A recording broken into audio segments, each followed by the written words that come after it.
सहायता मांगे बिना अपना काम स्वयं करती है, स्वयं लकड़ी काटती है, स्वयं अपना धान कूटती है और स्वयं को स्वावलंबी बनने की शिक्षा कैसे देती है। अब उनकी झांकी देखिए, जन्नत दुलारी कुल वधु दशरथ जी की जगमाता हरि प्रिय लक्ष्मी स्वरूप सिय कूटती है धान को जोड़िया काटती है, पर मलिके को पर काट नहीं पाती है।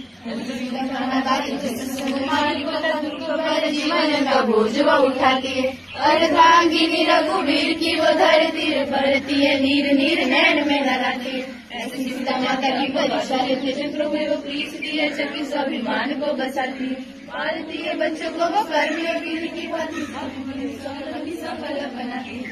ऐसी सीता माता की परीक्षा लेते